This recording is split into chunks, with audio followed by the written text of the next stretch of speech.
Hello there, and welcome to a special edition, I guess, of the MrWarrenHayes Show. I'm Mr. Warren Hayes, and I'm popping into your YouTube feeds, your podcast feeds today, because we are going to review AEW Revolution 2023. Now, as many of you know, I've been absent from all things podcasting for a while now. Health issue and whatnot. I discussed it in length at during a live stream. It's up on the YouTube channel in case you want to catch up. Maybe you're listening to this on the audio feed and you're not quite sure exactly what's going on, and you don't follow the YouTube channel. You don't follow me on Blue Sky. Or you're not a member of the Mr. Warren Hayes Show Discord, and for that I'm like tisk. Link is in the description. It had been a while since it's been a while. Not it had been a while. It's been a while since I've sat down and decided to go through some pro wrestling happenings, give you some thoughts, some opinions. And last night, because I'm recording this on Monday, March 4th, last night on March 3rd was AEW Revolution, and quite frankly, I felt compelled to come out here and do a review, stepping back into the swing of things, so to speak. I'm very excited to chat with you about my thoughts and whatnot. Mostly because, well, of course, this was a tremendous show. AEW Revolution was an absolutely tremendous show. Would I dare say it's one of the best AEW pay-per-views of all time? Yes. Would I even say that it's better than would I even say that it's the best AEW pay-per-view that they've put on? And this is weird coming from a spot where, wasn't it Full Gear last year where I was sitting around here saying how great Full Gear 2023 was, and how it was probably ranking up there with, one of my favorite AEW pay-per-views. And we're already down that line. We're already challenging. It's like one great pay-per-view after another. It's one all-time great after another. Especially when you consider that Revolution last year, 2022, was an absolutely phenomenal show, right? It was main evented by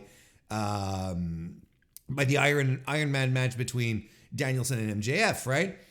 So I'm, all of this stuff being put together, and I'm like, dude, all of this rules, all of this is great. The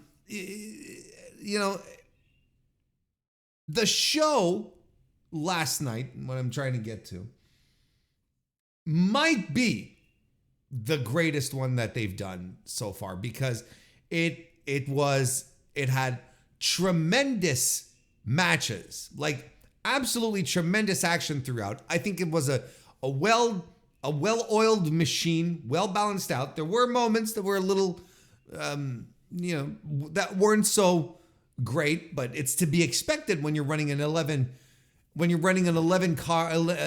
match, 10 match. Well, how many matches? I don't even know how many matches was on the card.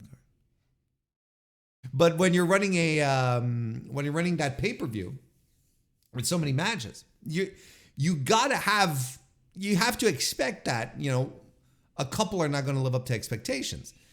And when you have absolutely legendary matches on top, and on top of that, a legendary moment, like, how people like to talk about moments. So we had one, a real one.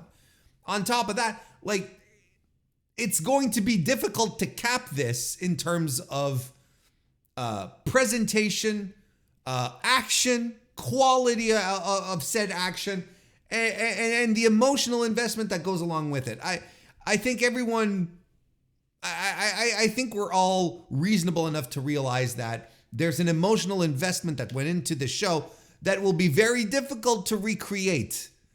You don't get a Sting retirement every year or even every other year It's just something that doesn't come to fruition so often. And the send off that he got last night was just unparalleled. And we're going to talk about it, of course. But hey, listen, like this video already if you're watching this on YouTube. .com and consider subscription. Here's the weird thing. I don't want to go too much into the weeds here. It's not a general ass podcast. We're here to review a show. But it's weird because while I was away, while I was completely radio silent from like January 7th, from the last Collision review I did, right up until, let's say now, my subscriptions have been going up on the YouTube channel, which is weird. So, maybe the ticket is for me to just not make videos, right? Maybe I've been doing it all wrong, trying to make videos and podcasts and whatnot, and pop that up onto YouTube to get subscriptions. Yeah, maybe the secret is not doing anything at all. It's just weird, but thank you for subscribing. Hello, all you new folks, and hello to all of the old folks, which I'm clearly a part of now. But thank you very much. Look, if you can subscribe, it would mean a great deal, and it does help the channel quite a bit. That's where we're at. That's what we're doing right now, and I appreciate any kind of support that you can show. So let's get to it. I mean, I can tell I'm rusty right now. There's a little bit of ring rust that's accumulated that I'm going to have to work off. Bear with me. I appreciate your patience here. But, let's get to talking about AEW Revolution 2023. That, of course, happened on March 3rd, 2024. Did I say 2023? 2024. See, I'm telling you, the rust. It's going to happen again, where we're just going to have to come to grips with the fact that I'm going to screw up some dates. It's just reality at this point. 2024, AEW Revolution 2024 happened on March 3rd, 2024 at the Greensboro Coliseum in Greensboro, North Carolina, of course. I'm not going to reiterate the history, the importance, the significance of the building. At this point, it's been covered and recovered and overcovered, and we all know why this happened here. But still a tremendous venue, and a very fitting. And according to WrestleTix, 16,093 tickets distributed for the show. Which is a huge gate, especially when you consider the last time AEW showed up in Greensboro, it was for a Collision taping. According to WrestleTix again, 5,420 tickets distributed for that. So that's pretty much close to tripling your efforts here. Or I guess math is not my forte. I know that 3 times 5 is 15. So 15,000, but the 420, yeah, I guess close to tripling, right? Very, very close. Tripling, and that to me is a significant, is significant, and it's significant to close out Sting's career, that he could draw such a huge crowd back into an arena for his final match, that he could draw that he could do that, especially considering that AEW's regular schedule, right? Their regular outings aren't that great. We have to be honest with each other. It's very important, but we got to be honest with each other. The weekly TV tapings are not fantastic. Sometimes they're from fine to bad, really. There's nothing,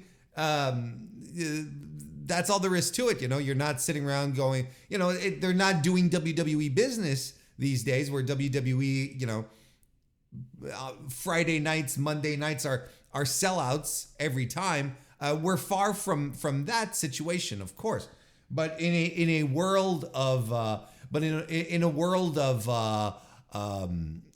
media rights, you always have to ask yourself that question: how important are ticket sales in that respect? Before the boom period for WWE right now, WWE's business, and anyone who had been around back then still remembers, just a few years ago. I'm not talking 20 years ago. I'm not talking 10 years ago. I'm talking just 6-7 years ago. WWE attendance was not great. Their house shows were tanking. We all know, we all remember the story. And yet the company never went out of business because of their media deals. Because they had the media rights, and that's guaranteed money. So again, like, this is something I've talked about in the past. I guess at some point it lifts the burden of having to fill out the shows, knowing that you have this guaranteed money coming in, right? I guess the ticket sales just become gravy at this point. And I failed to see why people can't apply the same logic to AEW, whereas when shows don't fill out, arenas don't fill out, it's instant doom and gloom. Oh, it's the end of the company, it's dead. Whereas, all signs point to AEW having another rights deal being signed. I think Tony Khan said that it was all but done. Didn't he say that a couple of weeks ago? I might have been under the influence of some painkillers, so I don't. There's stuff maybe that I don't quite remember, that I'm making up quite simply. Maybe that's a possibility too. But I really do feel like, I feel like he did talk about it, and I think it's naive to think, with the signings that he has done and purportedly done, I think it's naive to believe that he doesn't have some guaranteed money coming in. I think it's not, and it's more than naive to be calling for the death of AEW. Calling for the death of AEW period, just because they're not filling out their TV tapings every week. I think it's nonetheless a consumer metric that we have to pay attention to. I don't think it's disastrous. I don't think they're good. I don't think we're in disaster territory. But, wrestling, just like any live event, really, sports, music, anything like that, it's a lot of the success is attached to perception. And one of the biggest indicators, one of the biggest perception metrics that we have is how many people are in the building. How many people are standing up on their feet, screaming their head off, loving every minute of what you're doing, right? We saw that last night, watching Revolution. In some of the matches, some of the, let's say the Ospreay Takeshita match, FTR versus the BCC, and of course the main event, the retirement match. 16,000 people going absolutely bonkers for what's going on in the ring is a tremendous sight to see. Makes your product feel hot, look hot. So then people take notice. It grabs their attention and maybe like, oh, maybe I should be into this. This looks like a fun time. And there is a difference going to an arena show filled with 16,000 people versus 2,500. The same arena, let's say. It's different. It's palpable. Whether you're, especially when you're live, it's just completely different. But this is it's a big success. This is a successful pay-per-view, a highly successful pay-per-view. And it's funny how, no one's talking about this really. No one's reporting about this. No one is calling this a success. There's no success headlines going on, they'll report WWE's big successful numbers all the time, but here they don't for some reason. They'll make headlines out of the the Perth show. And their number, what was it? It was like 49,000.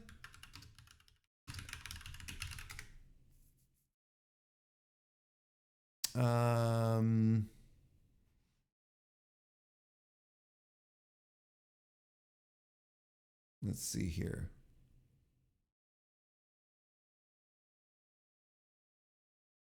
The announced attendance was 52,590, right? I lowballed it for some reason. Again, these painkillers are dope. What do you want from me? 52,000 was the number for Perth, and in the stadium, which I think has a capacity of 80,000. And I mean, you saw the wide shots. There were, areas tarped off. There was, the floor was bare. Really, I'm not gonna sit here and say that's it's a bad attendance number, but there were shows, sporting events like the Elimination Chamber in Perth was like the 10th most the 10th most attended event in the arena. I'm sorry, like the stadium, the Optus Stadium. There we go. I couldn't remember it. It was like it wasn't even close to being like the most attended event. And everyone's reporting 52,000 for WWE, and we're not getting a peep here on Greensboro. I've checked. There haven't been any headlines touting this as a success. No one is calling this a success because the narrative right now for AEW is that it's failing, where it's not. In every metric, it is not failing. Again, attendance could be higher for the tapings. I think we all agree on that. That's fine. But ratings, doing great business. I'm excited to see the pay-per-view numbers for this. I'm excited. I wouldn't be surprised if they hit 200,000K for this one. I'm not surprised. It's over 160 for sure.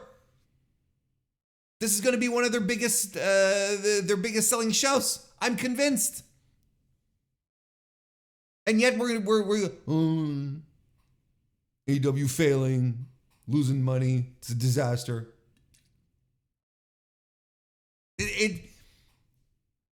Look, I really don't want. I hadn't planned this out. It's not in my notes what I'm talking about right now. But there is an inherent bias in regards to this stuff where WWE metrics, business metrics will be reported in full.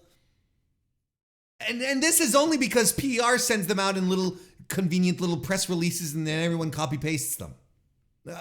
I'm convinced that's what it is. But here, you got to do a little work. You got a 16,093. Okay. And Tony doesn't supply other little tidbits like the largest gate or whatever the fuck, He doesn't do that kind of stuff. So it doesn't get reported as much. But there is an inherent, maybe not bias, slant. How about that? I retract the word bias earlier. A slant in regards to WWE's business.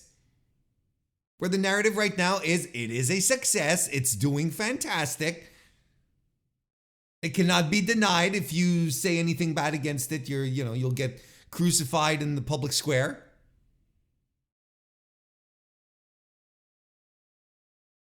You just have to call a spade here. You have to call a spade a spade. 16,093 tickets distributed is tremendous. And I can't believe that there are still people who thought that Tony Khan had bought out most of the building. I still can't believe that this is still a narrative. And you saw the shots of the building. You saw the shots indoors. You saw people taking pictures, posting them on Twitter and social media. X, formerly Twitter. You know, that place was full.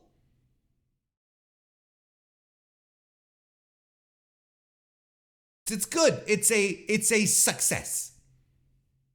Undeniable. Since we're still on the business aspect of the pay-per-view here, during the show, AEW announced that their next pay-per-view was going to be called AEW Dynasty. It's going to be held on April 21st at the Chaifetz Arena. I hope I'm pronouncing that right. This is the first time I hear about the place. The Chaifetz Arena in St. Louis, Missouri. It's the last time they were at this venue, and you see, like, they came to this venue before and it just didn't stick. I feel like this is the first time that they went there, but no, it's not even the first time they went there. The last time they went there was for Collision taping, just a little over a month ago, right? In January 2,815 tickets distributed. So not exactly a resounding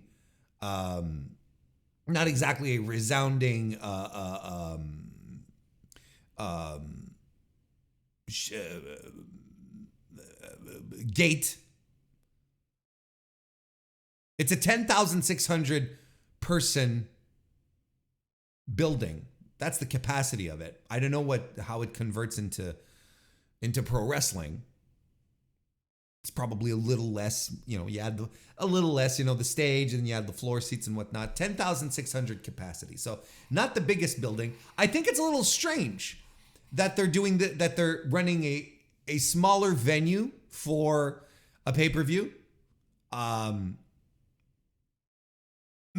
they maybe just taking a page out of Wrestle Dream and World's End, these new pay-per-views that have no legacy in AEW history, in AEW lore, who took a little time to fill out, and didn't draw huge attendances, right? Weren't they both under 10K? I believe so. Or maybe World's End was close to 10K, or just about hit 10K. Maybe this is a strategy here. We're just going a little smarter, not booking a huge venue.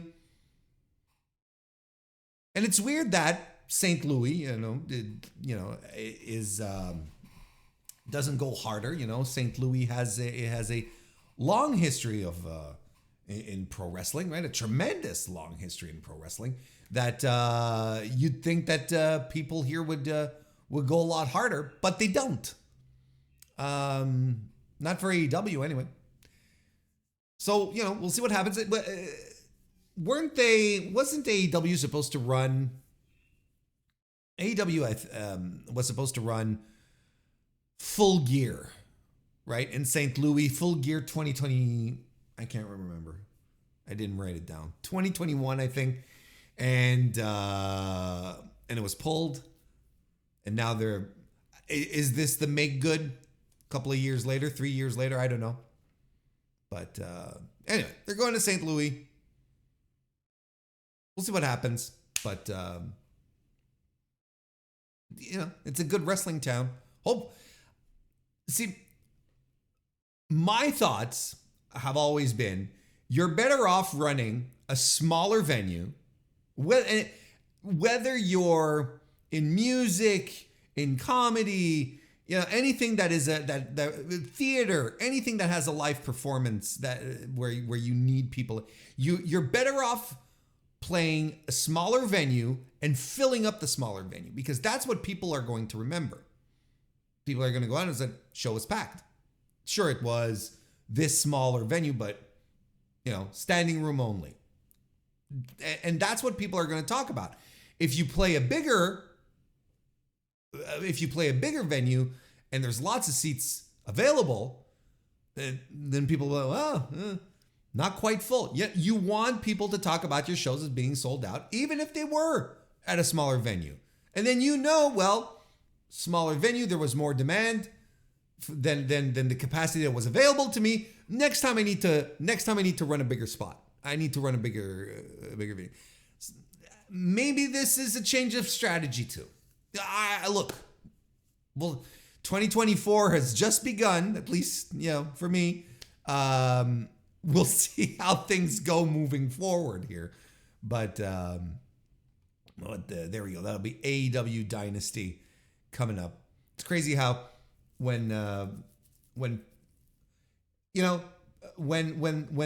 Dynasty was announced or a couple of weeks ago, right? It was revealed that AEW had filed a trademark for Dynasty, and everyone thought that it had something to do with MJF's old group in MLW, right? And then Hammerstone was a free agent, so people thought Hammerstone was going to be signed, and MJF was going to return, and they were going to reform. Why would you reform Dynasty? Like, quite sincerely, why would you reform a faction from MLW? Like, no one watches MLW. I'm sorry to say. Who would get a kick out of this? Who would that be for? And anyway, besides Hammerstone's squirreled away over on TNA, and good for him, by the way. I think it's a great landing spot for him, and he'll get more shine and he'll be better treated there. Not better treated in conditions, money, and all that stuff. That's what I meant. Because I'm not saying that he was underpushed or mistreated in MLW. He was the man there. Like, you can't. But it's good for him. Another challenge, new faces, new environment. That's all good stuff. Couple of notes from Tony Khan at the Scrum. I didn't stay up to. I never stay up to watch the Scrum, and I mostly. This is how I deal with the Scrum, because I think the Scrum is cringe, right? I mostly think that the Scrum is cringe, and I don't like it. It's a waste. I feel like it's a waste of time, mostly. And so what I do is I'll just pick up on reports, the next day, check out what Trevor Dame was talking about on X, formerly Twitter, and then go and listen to bits that I'm like, oh, what's the context on this? Just make sure that I'm squirreled away. And that's how I deal with the Scrum, as opposed to sitting down and listening. It's off-putting to me. The press conference. We call it a Scrum, but what it is a press conference. It's not a Scrum.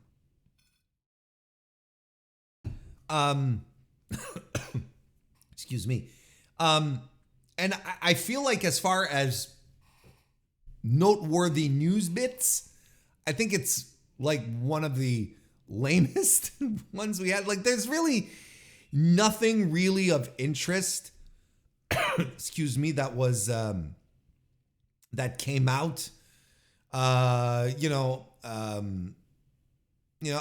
did go back and watch Will Ospreay's bit, where I thought he was just phenomenal, tremendous. Well, we're going to talk about Will Ospreay in a little bit, but could this man be a better fit for this company? Who could be a better fit for this company than Will Ospreay right now in 2024? It's astounding. And he's personable. He's charming. He's funny. And this is a guy that just a couple of years ago, the consensus was Will Ospreay, great pro wrestler, great at pro wrestling, but his promos, and everyone would be, look, I review shows, we talk about it amongst ourselves, and Will Ospreay would like to think he's good at promos, but he's not. He's not as good as he thinks he is. Let's put it that way. That was kind of a thing, at least for me. And now look at him. He commands the room, and he commands the arena. Like he's everything that we talk about his in-ring so much that we fail sometimes to acknowledge just how outstandingly tremendous his promo work is now. How much he's improved on that front. It's night and day. So, he showed up the bruise from the botched turnbuckle brainbuster spot. Tony Khan was like, oh, well, now he's questionable for Wednesday in the match against Kyle Fletcher. And Will is like, no, I'm going to be fine. Will Ospreay has had worse injuries than Matt Byrne. You know what I mean? Because that's kind of what it looked like. It'll probably be, it's probably very uncomfortable, but we'll see. Maybe, look, it's all promoter talk, but I watched that bit because I wanted to see how that went, and I thought he did a tremendous job.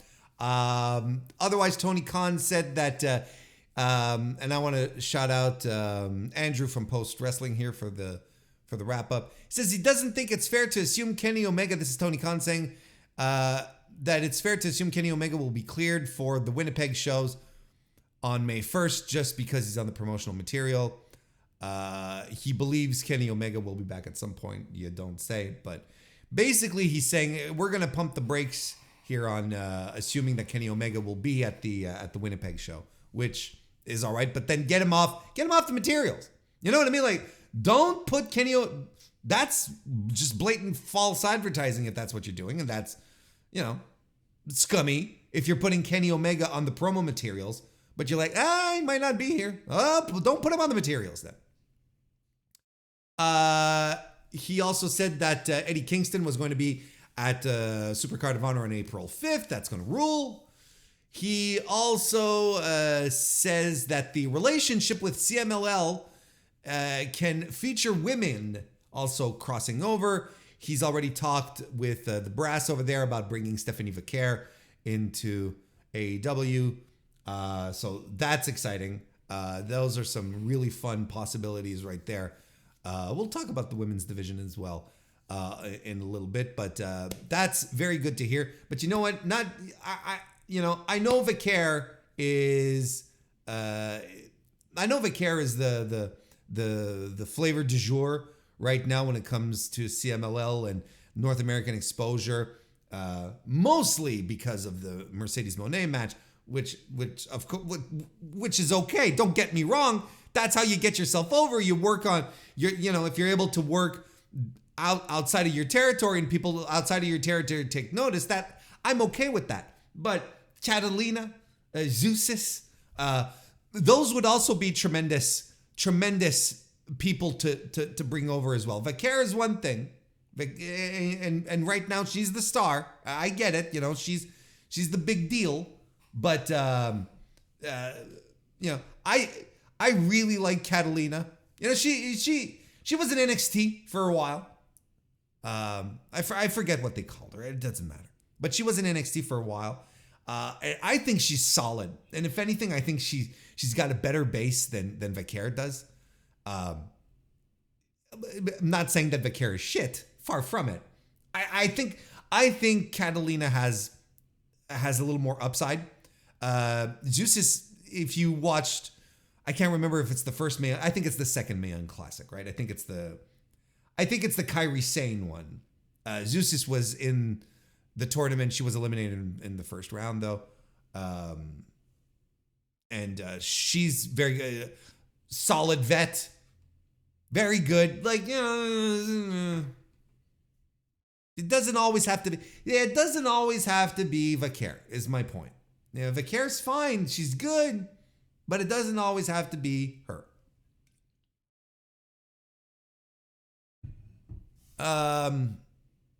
He said that Dynasty was going to be special heat, Tony Khan. Well, okay.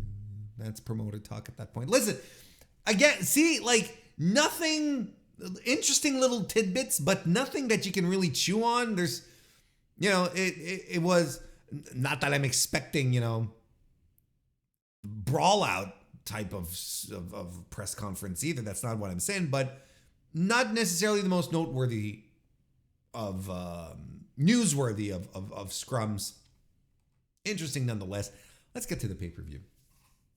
Been talking 35 minutes of everything but, and this is a review show. You think I can get this done? Does the new post-surgery Warren get this done in an hour? Can he be more concise? We're about to find out. Let's go with the pre-show quickly. The Bang Bang Scissor Gang, Anthony Bowens, Max Caster, Billy Gunn, Austin and Colton Gunn, and Jay White defeated Jay Lethal, Jeff Jarrett, Private Party, Satnam Singh, and Willie Mack. I got nothing for you here. I didn't like it. What do you want from me? What do you want from me? You want to know what? Yeah, no, here's my one thought. You want to know who's a world champion and who acts like a world champion? Jay White, who's like, this is nonsense. This is shit. There's no reason for me to be going nuts here. Let everyone else do the work, and I'll come in, I'll hit a move, and hit my finisher, and I'll get the win. That's world champion behavior. That's top tier shit. Every time I see Jay White with the Acclaimed and the Bang Bang Scissor Gang, I instantly, it's the image of that Godfather meme. You know, look at how they massacred my boy. That's what pops into my mind every single time. This match did not matter. I didn't. It's convoluted. I thought Private Party stunk. You know, they were blowing spots right and left. Like, it doesn't matter. Chris Statlander and Willow Nightingale defeated Julia Hart and Sky Blue. I really liked this. I thought this was a strong, good, well put together fight, carried by the pro. Well, they're all pros, but carried by the experienced women here in Statlander and Nightingale. Let's just be. Again, there's nothing wrong with this type of statement. I'm not burying Julia Hart and Sky Blue. I've talked about Julia Hart multiple times here in the past, saying how much I feel that she's gotten better, how much she's grown into a role, but she's still a rookie and she's still got a ways to go. You know, I'm not going to put her in a. You can't put Julia Hart in a position where she has to guide a match just yet. For some reason, you know, a switch flipped in Sky Blue's head, and I find she's gotten better than just 2 months ago. What had she been doing? Yeah, a lot of us were sitting around saying she's mailing it in. You'd see Sky Blue matches, and they'd be uninspired. She'd look bored. Didn't feel like she was into it. Now there's like a spark. There's something going on here. Again, she's not a polished, finished product either. But this is not the August 2023 Sky Blue or the September 2023 Sky Blue. This is not the Sky Blue we got. This is not the Sky Blue we got most of 2023 when she was on television every week. Something has been awakened. She's motivated. There's something going on. I can't tell you exactly what it is, but she's better. I thought this was very good. I gave this a I do the star ratings thing. I gave 2.5 to the 12-man match, and I gave 3.5 to this match. I thought that was very good. It was better than the women's match on the main card. Much better. Yeah, no, look, and to be clear, Statlander and Willow, they were fighting. Like, they were laying in strikes and chops and hitting moves, and everything looked crisp. Everything was working. It looked hard hitting. I mean, it just worked. The match was well put together, and it connected, and it worked. So there you go. That ultimately, that's what you want out of your wrestling matches. So I liked it. And it's a Dr. Bomb, the Babe with the power bomb, gets the win over Sky Blue. Actually, Sky Blue took the pin on this one, protecting the champ. Anyway, good. I enjoyed it. Other news from the pre-show, we got a video saying Pac is coming back once again. Said Tony Khan, I'm going to make your life miserable, or something to that effect. You know? There's something jarring when you see Pac not dressed in gear. When he's like actually wearing, he has a sweatshirt on, he's got a beanie, you're like, this is very jarring. Because Pac doesn't have clothes, right? He just has gear. But that's good news. I'm pretty excited at the thought of Pac and Will Ospreay. In a match of guys who are going to try and kill themselves. Jesus. So that's good stuff. I'm glad he's back. Here's something very interesting. This is how I've adapted myself to the American market, or even the British market, I guess, the Indian. I said beanie, a beanie. But my first reflex was to call it a toque, because it's essentially a woolen cap that you wear, headwear, right? Is essentially a toque. And that's what we call them in Canada, right? You wear a toque. Put on your toque. Right now I'm wearing a cap. Ball cap. But otherwise when I go outside I put on a toque. And I called it a beanie.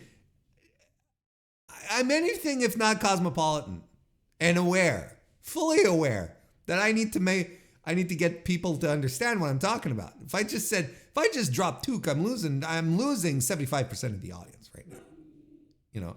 If I just straight up said toque, right? Right. I'm babysitting, by the way, just so you know, and I think it came through a little earlier. I'm babysitting a dog right now. It's my son's. Here, come here, sweetie. Come here. No, you don't want to come? All right. It's my son's wiener dog. It's Dachshund. She's lovely. She's sweet.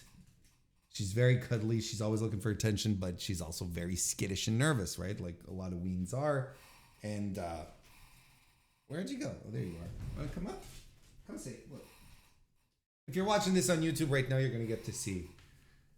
This is Squeeby. Yes, there she is. Get your ears in order. This is terrible content for those of you who are on audio, but for those on you on video, you're just going crazy right now, and your hearts are melting because she's absolutely adorable. Yes, I love you too. So she goes around and she growls at stuff, and she barks at her shadow, that kind of stuff. But she's a good doggy. Just so that you're fully aware. Just so that you know, was that a dog? Yes, it was. I swear we're going to get through this review. First match on the main show was the AEW TNT Championship match where Christian Cage successfully retained against Daniel Garcia. I thought this was a solid match. I thought it was a pretty good match. Look, Christian Cage is just phenomenal. What can you say about this guy? he's just phenomenal. You know, when people talk about wrestlers who are underrated, right? Who, you know, and then they'll pull out like Chad Gable. This is what I always say. Then they talk about Chad Gable, right? Chad Gable's underrated. No, I don't think Chad Gable is underrated. People used to say this about Dean Malenko. Dean Malenko is underrated. No, I don't think he's underrated. He's underappreciated. You know, he's underpushed. But I don't think he's underrated because the consensus is, you know, Dean Malenko's great. The consensus is Chad Gable's great. I don't think these people are underrated. I think to a degree, Christian Cage is legitimately underrated. I don't think people fully appreciate how great he is. And I don't think he's pushed. He's pushed a lot because I think his character work is so significant and it's appealing. But when it comes to his in-ring work, I absolutely think he's underrated. I don't think people appreciate just how good he is. A lot of us who have been saying for years, Christian Cage is better than Edge. We're getting our time of day. Look, you know, TNA fans already knew this. He's phenomenal at what he does. Absolutely phenomenal. But he's working to his character here. He's compelling. Working the spots. He's, you know, and the stalling. He's just great. Garcia here's fantastic too. You know, he eventually gets an upper hand working the leg, gets some very good hope spots in as well. And the Patriarchy get involved. So does Matt Menard, who comes in to fight off Kill Switch. But Nick Wayne helps Christian Cage by interfering. And Cage hits the Kill Switch, the move, not the guy. Does that for the win.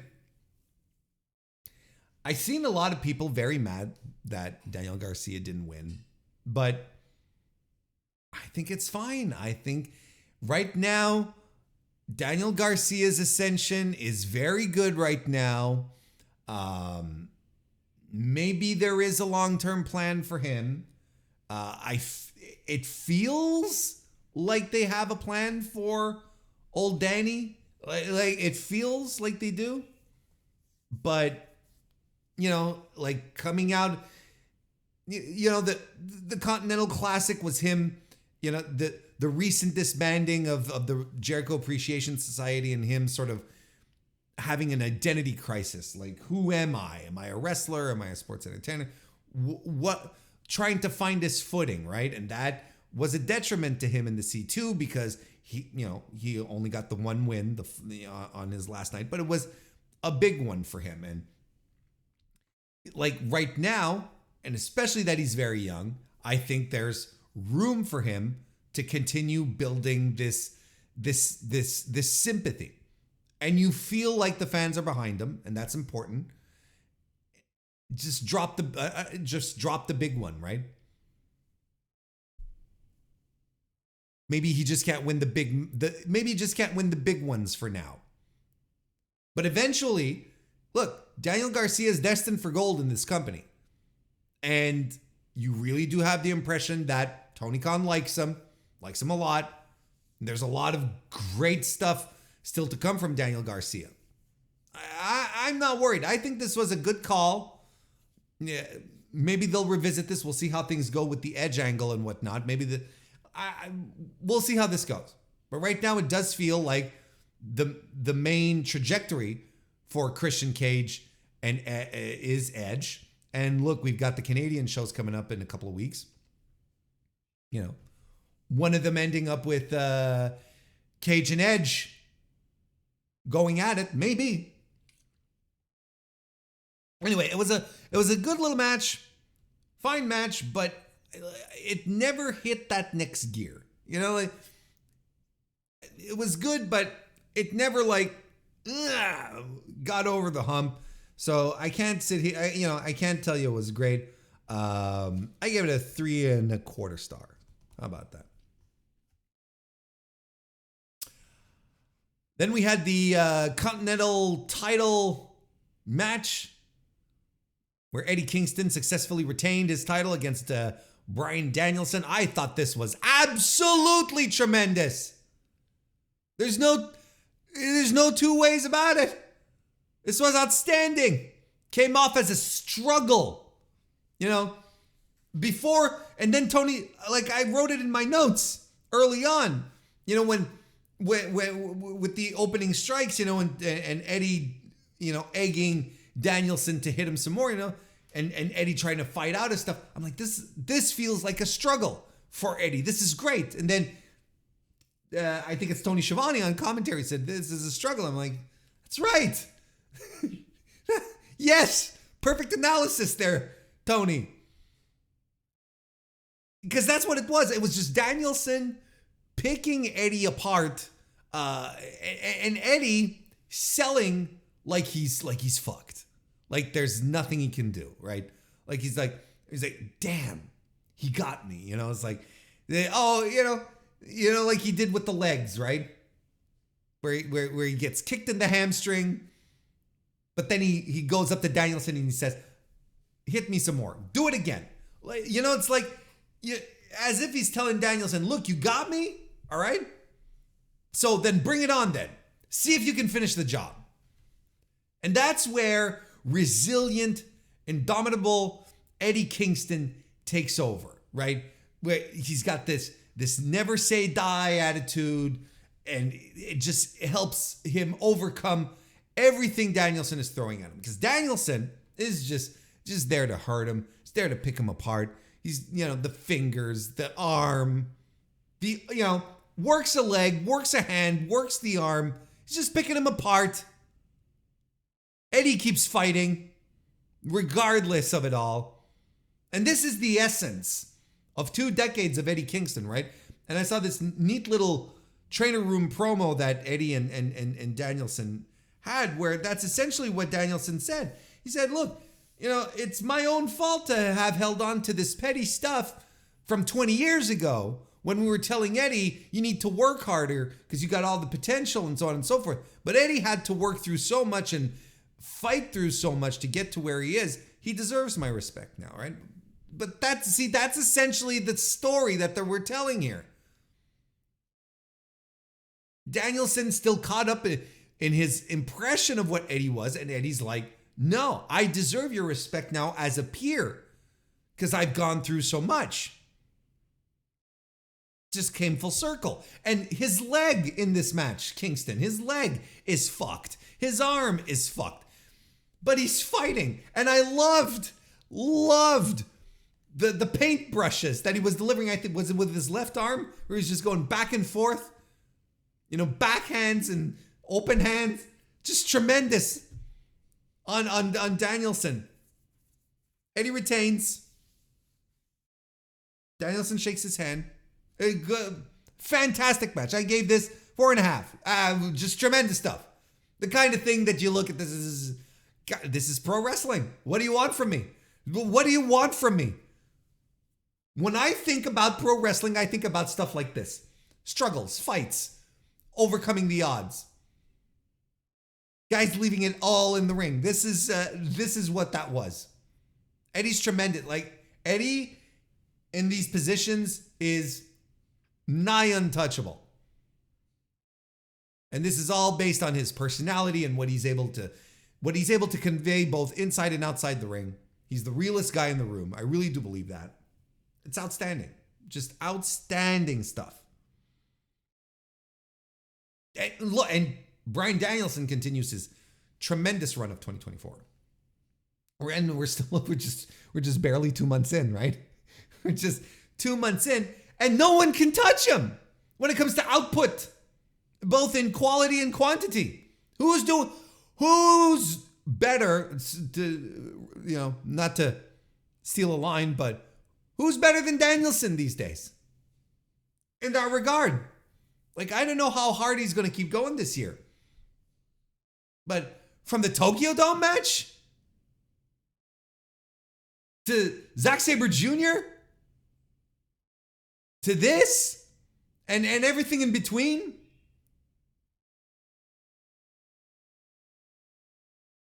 Like It's nuts.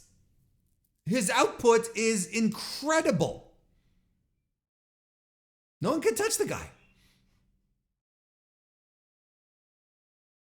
Outstanding match. Really a tremendous match. Did I say 4.5? This is what I gave it. 4.5.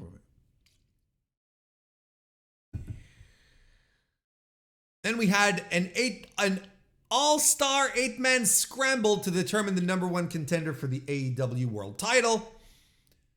Wardlow defeated Brian Cage, Chris Jericho, Dante Martin, Hook, Lance Archer, Powerhouse Hobbs, and CMLL's Magnus.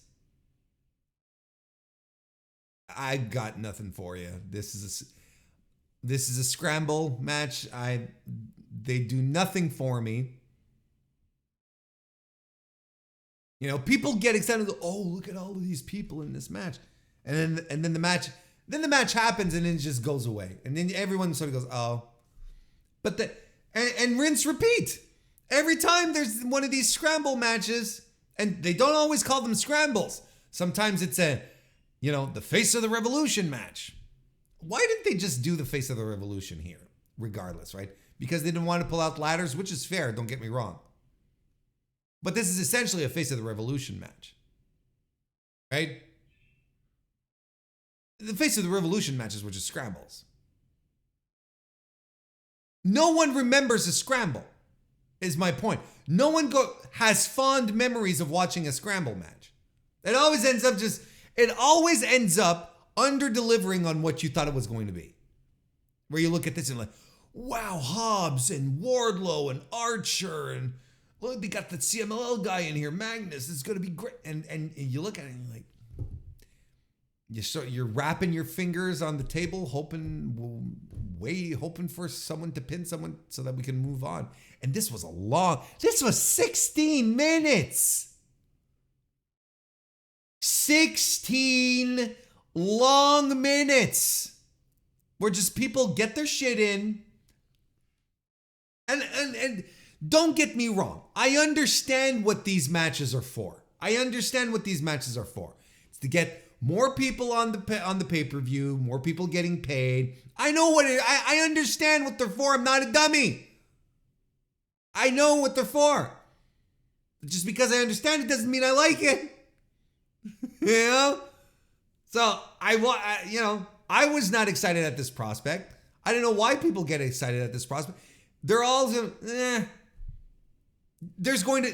there will always be matches on these cards that you will remember more fondly than a scramble match, without question.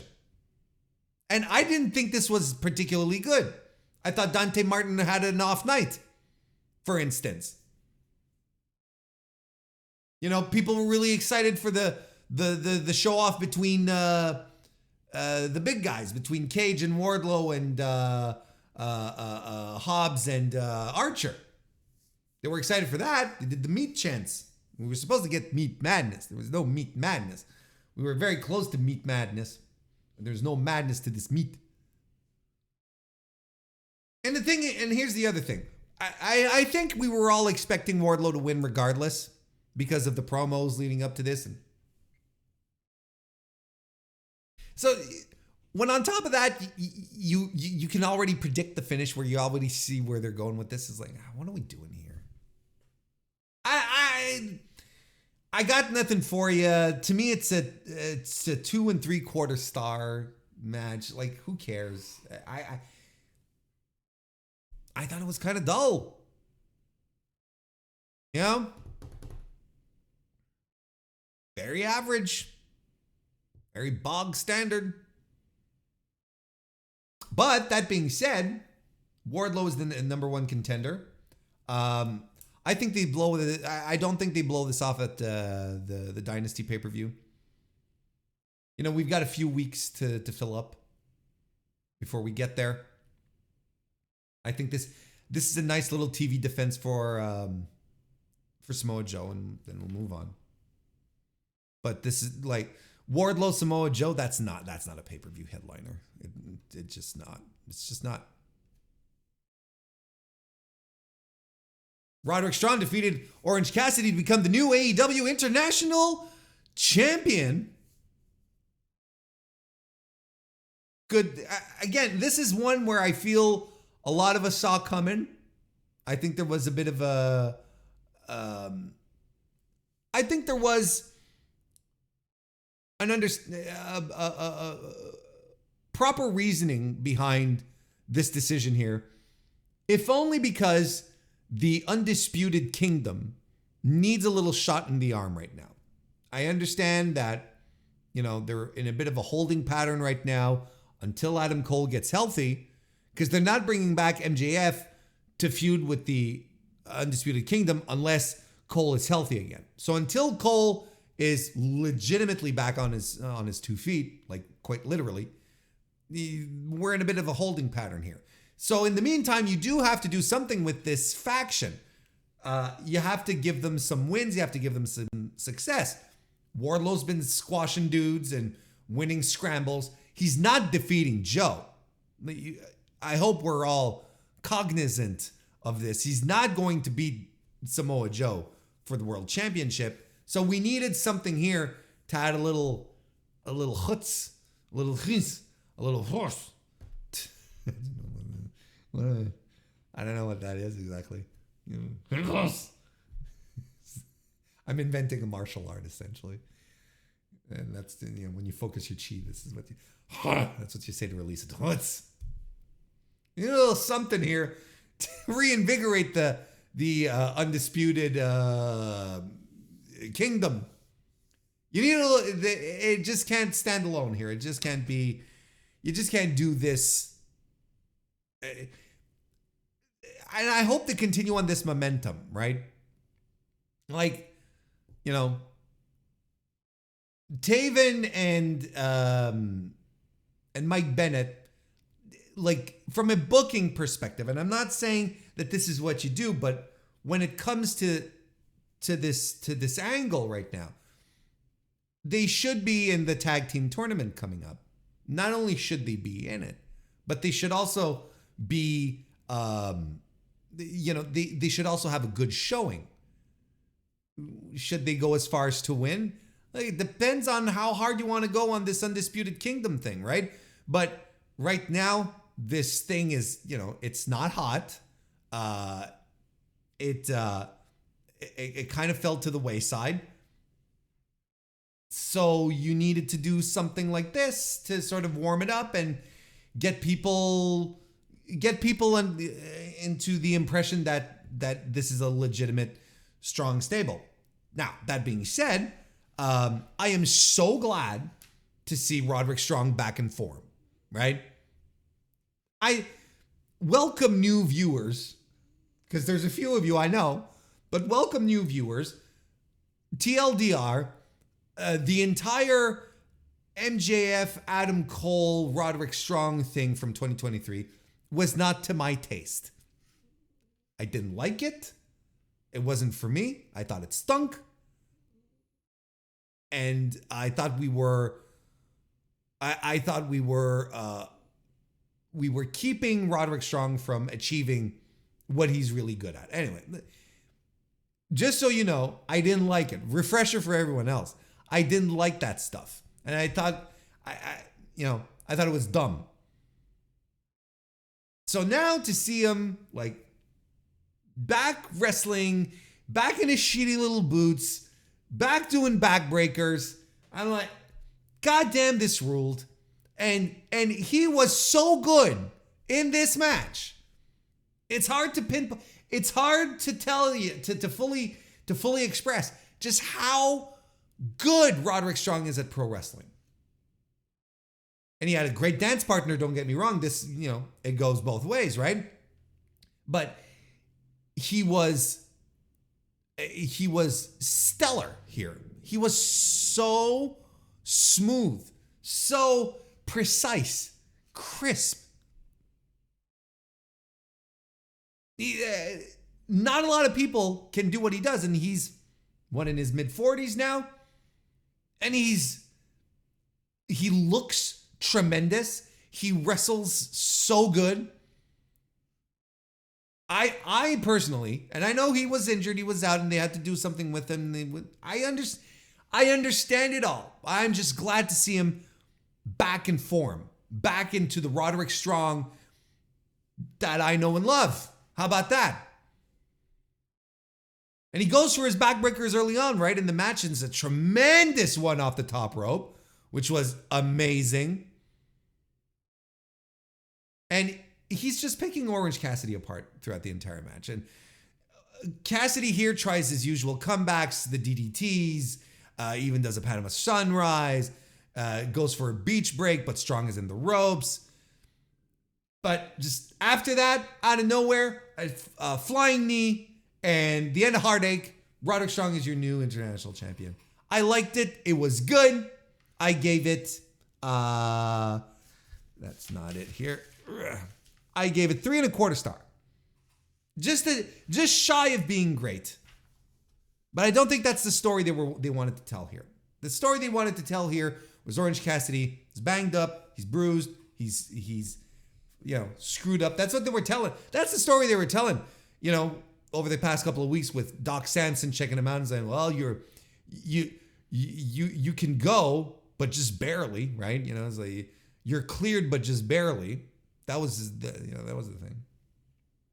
Then they had a backstage segment before, I think it was during the pre-show or whatever the fuck, where again Doc Samson is like, well, we got to tape you up. It's like, all right. That's what they were going for. Orange Cassidy was just messed up after the year that he had defending the title. 2023 will, for me, will never be remembered as a great year for AEW. Not that there wasn't any great things happening in AEW. I think one of the greatest things that was in AEW was Orange Cassidy and his international title run, which was absolutely phenomenal, untouchable. One of the best title runs in modern pro wrestling history. So, you factor that part of history in, because that they absolutely factored that in. That's part of the law. That's part of the storytelling. This is what storytelling in pro wrestling is like. No one running after approvals or going on dates or that kind of bullshit. No one acknowledging people, conspiracies, and no one feuding over jackets. Stole my jacket. I liked it. No, it was a good little match. Very good. Very good. More than a good little match. It was a very good match. And after the match, Kyle O'Reilly shows up. First I was like, who is this homeless man? Look. All right, boy, look. There was talk that Kyle O'Reilly might not ever be able to wrestle again. So clearly, there's still some spark to this fire. So you got to be happy about that. That's tremendous news. So I don't want to diminish that, but he comes in with t-shirt and like disheveled. He's looking a little rough, around the eyes and whatnot. I'm like, man, is he really cleared? Is he good to go? He looks a little rough. Don't get me wrong. I say this multiple times. Wrestlers being forced to end their careers because of injury stinks. I want wrestlers to have long, healthy careers. So I'm glad that there's something here that can be done with Kyle O'Reilly moving forward. But that was an interesting little show up there, and he everyone's excited to see him. He hugs Roddy, and they give him the T-shirt, the Undisputed Kingdom T-shirt, to invite him into the group. He turns it down. He apparently turns it down. He goes and he whispers something into Roddy's ear, and then he leaves. So, what I was talking about? We need to do something with this Undisputed Kingdom thing. This might be it. There might be something happening here. Maybe this is a catalyst to something else. But good to see Kyle O'Reilly regardless. Good to see that he has a window existing for him to return. This is good. It's good, you know. But brother, he looked a little rough. Blackpool Combat Club duo of Claudio Castagnoli and Jon Moxley defeated FTR. And this match ruled. I don't know. Again, what you want from me, but this was a tremendous tag team pro wrestling match. It was awesome. I think, and I'd have to rewatch it to be sure. I think I preferred the time limit draw from Dynamite a couple of weeks ago. I think. But if I preferred it, we're splitting hairs. It's not by much. But I have to go back and watch it and make a proper assessment here. But boy, oh boy, this match was tremendous. And I think it was funny that, you know, the guys who leading into this event, Claudio and Mox, talking about FTR living in the past, we're focused toward in the future, so on and so. These are the two guys who come in dressed as the Road Warriors, right, with the shoulder spikes, right? That's interesting. Good nod. You know, you're in Greensboro. You bring out, you call back to the Road Warriors. I think that's tremendous. And listen, don't fool yourselves in this match here. BCC dominated this. They dominated to the point. And look, this is not an original thought here. This is something that I've heard many people share. You know, when I say many people, a few people share in regards to the analysis of this match. But this is a match that felt designed for the big babyface comeback, or at least for the big comeback for FTR. I don't know who you want to consider babyfaces here, but this was absolutely. It felt like it was designed for FTR to have the big comeback, but in turn, it didn't turn out that way at all. Because Cash Wheeler, he has a big heat segment on him. BCC, he's eating shit, and eventually Cash does get the hot tag to Dax, who gets a few licks in, but then he gets a heat segment on him. He eats shit too. And it was just a good old-fashioned tag team battle. I was so into this. FTR landed a doomsday device. And I love the spot where Claudio just came in out of nowhere to keep FTR from hitting the Shatter Machine on Mox. He's just like, and Claudio, by the way, was absolutely the MVP of this match. Don't get your wires crossed. This is the guy who over-delivered in this match. Just explosive, quick, showing up out of nowhere to do. You're like, oh fuck, it's Claudio, and this is the tallest guy in the match, the biggest guy in the match. Then he's just like, he's zooming across the ring. He's popping out of nowhere. Like he's fucking, like he's Hornswoggle just showing up from under the ring. You're like, what the hell is he? Where was he? Where did he come from? He kept things alive, and he looks like a beast throughout. Especially in this match, he looked like a beast because look, the FTR guys aren't tall men. They're a little on the short side. Not that I have a problem with it, but when Claudio is 6'8", I think that's what they said on commentary. I don't know if that's shoot or kayfabe, but he is taller than FTR, than both guys. But we know FTR aren't the tallest dudes. But again, that's not an issue. It's just when this guy's going around, throwing dudes around, doing the big swing, doing uppercuts, throwing guys around, and just zooming in and out, he just looks like a beast in this context. It's amazing. And that incredible springboard uppercut doomsday device that Claudio pulled off. MVP. That's all there is to it. Tremendous. Dax was bleeding. I swear to God, this match was designed to make you believe FTR was winning. You sit back, you look at you're enjoying the action. It's like, oh, here comes the big comeback. Here comes the big comeback. You think this is where we're going. And then Mox locks Dax into the choke.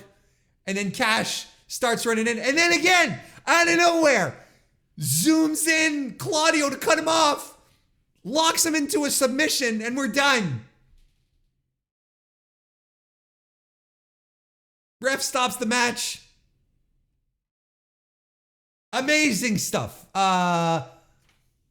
You know what? I gave this 4.25 stars, but with the way I just talked about it, I'm going 4.5. I just changed my rating on the fly. Because I was talking about it, I'm like, yeah, it's fucking ruled. 4.5. I have two final thoughts in regards to this. First of all, this is your finals of the tag team tournament, right? Because the titles are vacated now. It's official. That was announced at the scrum. These are your finals, right? FTR can't quite get over the bar with the BCC. They're on separate sides of the brackets. They meet in the finals. These are your finals. Or at the very least, a compelling semifinal. Or if Tony Khan wants to get bold with his booking, an exciting, gripping opening round match. Where you're like, okay, Gedo sort of does this sometimes. In the New Japan Cup. He'll book two guys who are legit contenders to winning the tournament. But he books them in the first round and you're like, oh shit. This is going to establish a lot of things moving forward. Like, if you want to get bold with your booking, Tony, you put both of these guys in an opening round. Of course, the safe booking is to put these guys in your finals. I think this is what we're going for. I think this is why they lost. I think this is why FTR lost, quite frankly.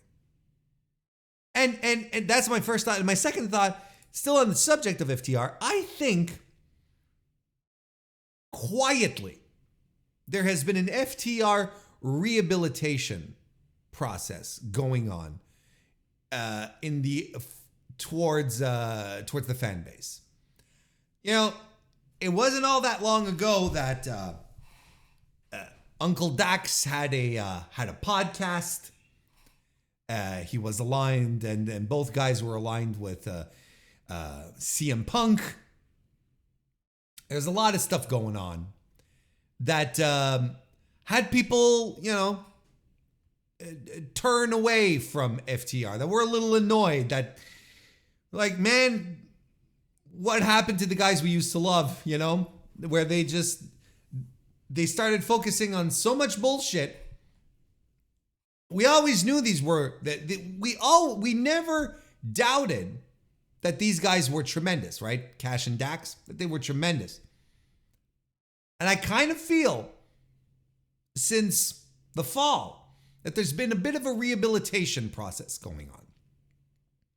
At FTR have been slowly being re-included in top tag matches. They're not giving them extensive, there's some promo time, but the promos feel more, they don't feel as worky as they used to. They don't feel as much as a work as they used to. I feel like slowly we're bringing FTR back. We're cultivating their image into a kinder, gentler FTR than what we got, in 2023. Dumping the podcast. Dax dumping the podcast was probably the best move to begin with.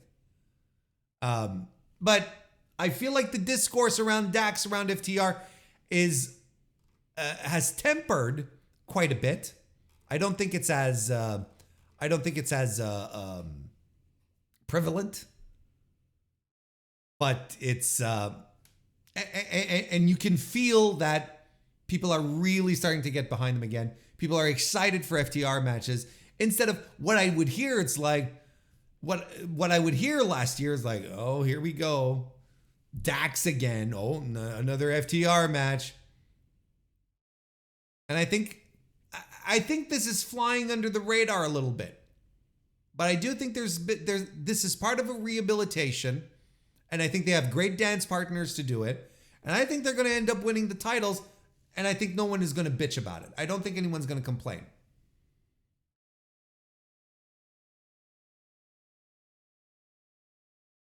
There you go. Anyway, great match. As opposed to Toni Storm defeating Deonna Purrazzo to retain the AEW Women's World Title match. It breaks my heart every time that I have to sit here and go, look, the women's match was very meh. This was a mediocre match. I don't think it was very good. And instead of, look, this is what I want to talk about, because I don't have much to add to the match. You saw the match, and if you think this was the match of the night, good for you. You know, it's like, if you enjoyed this, good for you. We're not on the same page. If you thought this was a good wrestling match, this YouTube channel is not for you. This podcast is not for you. Because here's my, again, like, I don't have anything you saw the match. I thought it was uninspired. I thought it was slow. I liked the grappling at first, but where is this explosiveness that I know these women have in them? Where is it?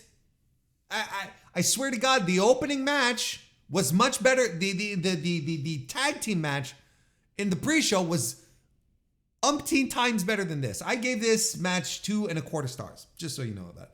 And we're getting that out of the way because we have to start wondering what the deal is with the women's division, because and look, longtime followers, listeners know my appreciation, my passion for women's wrestling.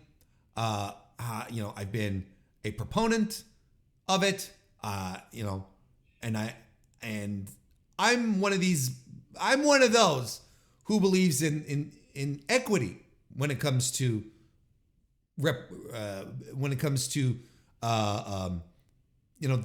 the separation or the addition of women onto wrestling cards. It's not, equality. It's not like 4-4, if you have 4 dudes matches, you have to have 4 women's matches. It's not that. I'm looking for equity. I'm looking for quality. I'm looking for good shit that we can sink our teeth into. I'm looking for a promotion that will absolutely invest in their women, in creating great matches, great opportunities for great matches, stories, angles that will make people believe in the women's division, because that's what a promoter does. Whatever you want to push, if you can make a convincing case to the audience for them to believe that this is great, they're going to be in on it. They're going to follow you into it, right? And for the record, I don't think either major North American company does a good work with their women's divisions. I really don't. And you can argue all you want with me with WWE, but I don't think they do a good job. And I don't think AEW does a good job either. But here's the thing. I feel this comes in cycles where it's like, oh, the women's division now is going to get bigger. Now it's going to get better. Now, Mercedes Moné's coming in. It's going to make the division better. There is an argument to be made that you can build a division around a person. Absolutely. You can build a promotion around a single person. This is history. There is precedent in history for that. That's a thing. So if you want to bring in Mercedes Moné as your tentpole and say this is going to be our superstar / final boss, sure, because she has the chops to do it. She has the star power to do it. She's a ratings getter. I believe it. I believe it. I think I can't poo-poo that plan.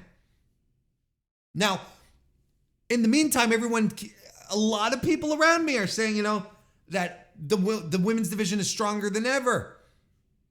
Great talent, great workers, and they're not wrong. Yet we get stuff like last night for the women's world championship. If this was on a fucking, random in the middle of a rampage on a Friday night, that you get this type of quality match, you just shrug and you move along. But in this division, where people keep telling me it's at its best, it's never been this good. And I agree to an extent. I agree that there are tremendous workers in the women's division.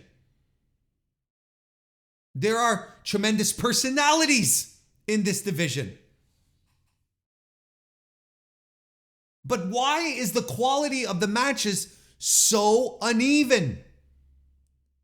And especially when it comes to your world championship. Toni Storm, legitimately one of the best female workers out there in the world, should not be having matches like that.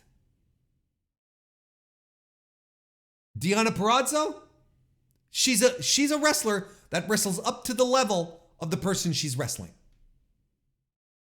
If she's wrestling a stinker, she's going to have a stinker.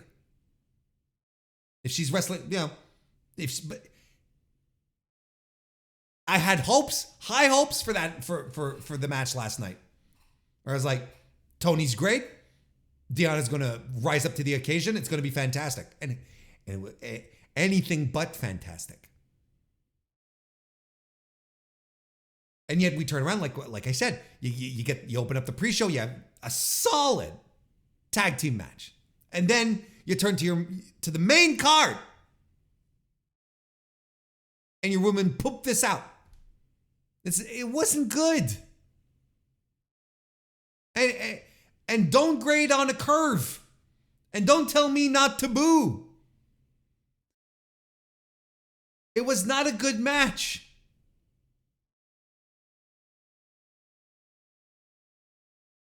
And the quality is so uneven. You get Mariah May on Collision. She had a better match on Collision than this. And it's Mariah May. Fresh face Mariah May in AEW. And you have your women's world champion doing this.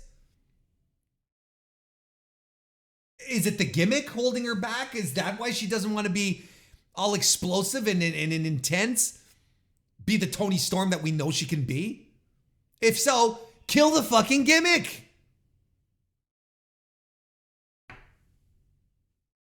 You're not doing yourself any service. Again, I keep hearing how great she is, how great the reception is, how people love the Timeless Tony thing. People cheered for the Mariah May hoax, but they didn't for no reaction for Timeless Tony. I am recounting what I am observing. If the gimmick, I'm 100% convinced that the Timeless Toni Storm haters that hate the gimmick, and there are some of them, I'm convinced that they would give it a break. They wouldn't be so hard on it if Toni Storm had great matches. Everyone would be like, the gimmick sticks, but man, the matches are great. But it looks like the gimmick is a hindrance. You know what this looked like? It looked like a WWE women's match. That's what it looked like. That's what it felt like. Slow, no heat, uninspired, from two women who should not be doing that type of match. So I don't understand. Let's circle back here. I don't understand how we can say with gusto that the women's division is stronger than ever and so good when the quality is so uneven, up and down. And when your world champion goes and has a match and stinks up the joint. I don't know what to tell you. I don't know what to tell you. And what do you do with Deonna now? What do you do with Deonna now? The thing here is that this was the occasion for Deonna Purrazzo to tear the house down and shine.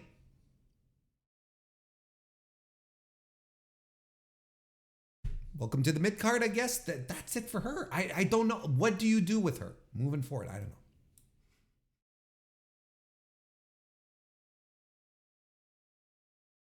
This was followed by Will Ospreay defeating Konosuke Takeshita, and up until that point was the match of the night. As predicted, this was bound to steal the show. And boy, did it ever! Boy, did I forget about Storm and Purrazzo.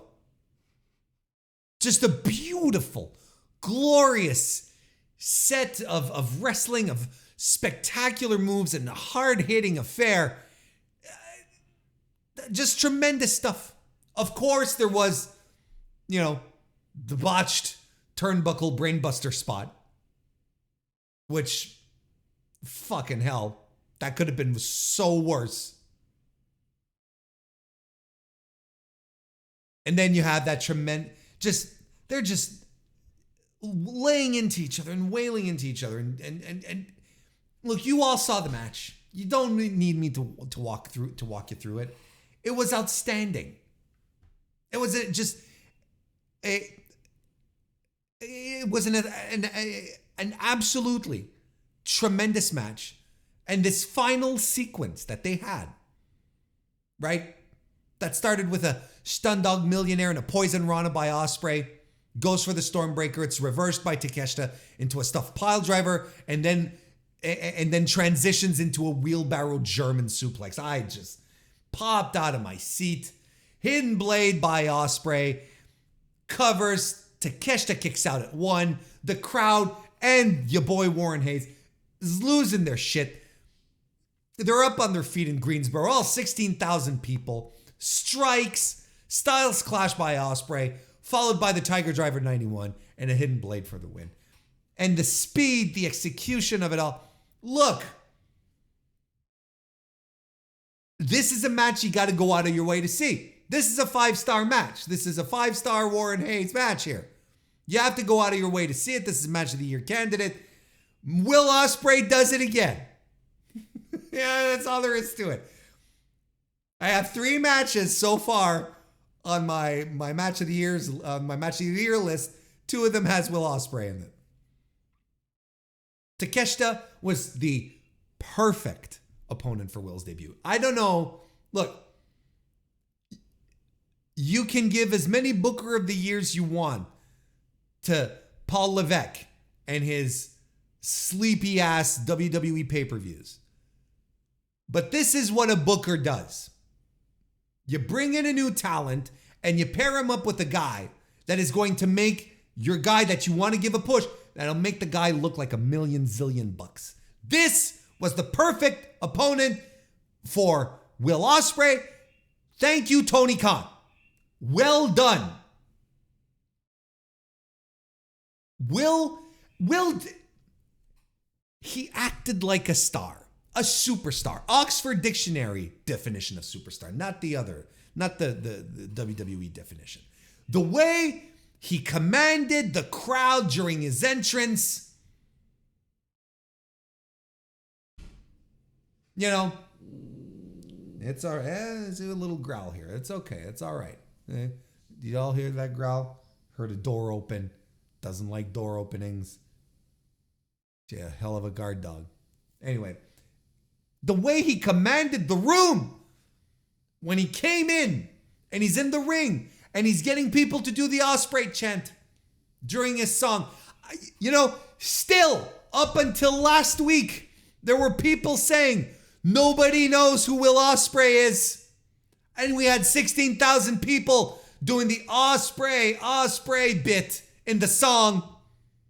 Yet you still have the bozos telling us no one knows who Will Ospreay is, and we got to stop with this fucking discourse. Or let them continue to have this discourse. Then you know who not to listen to. You know who to not pay attention to.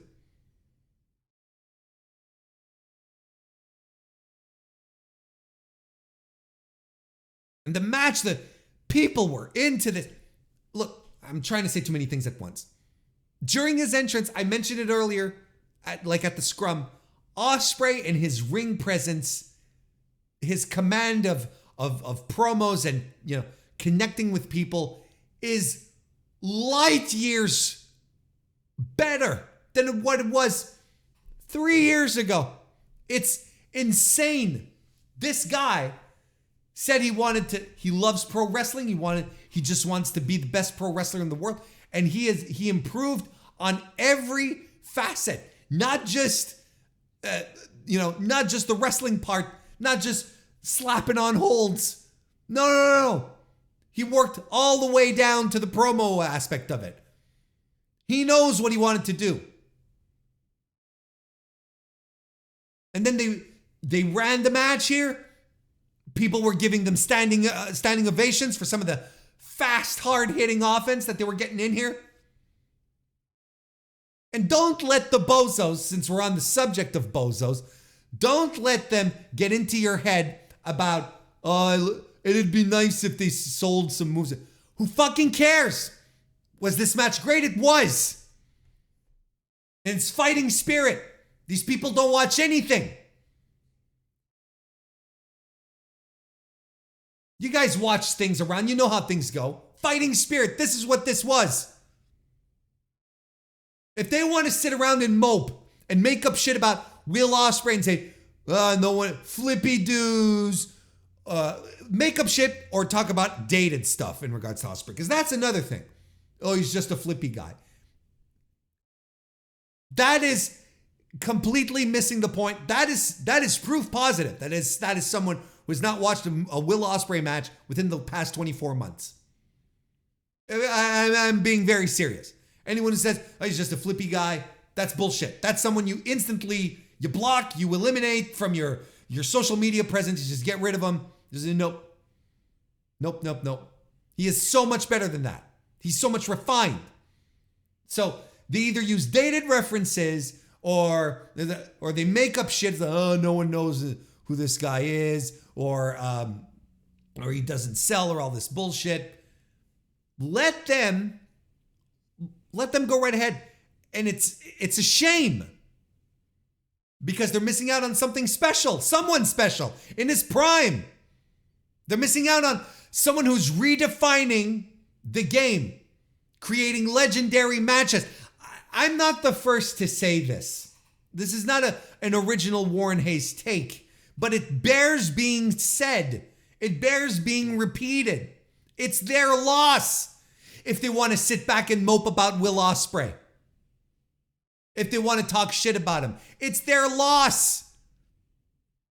If they prefer to acknowledge tribal chiefs and stick up for super green wrestlers who botch who botch tons of moves because they're too green to be in a ring, that's fine. But they're missing out on someone whose matches are going to be watched and dissected for decades. A guy who will inspire an entire generation of pro wrestlers. A guy who in 20, 30 years, everyone's going to be writing articles about how Will Ospreay was so great. He was one of the greatest of all time. And we're all going to be sitting back and trying to we're going to be sharing Daily Motion videos of his matches. Hey, have you seen this one? Hey, have you seen this one? He's one of the greatest of all time to do it. It's happening right before our eyes.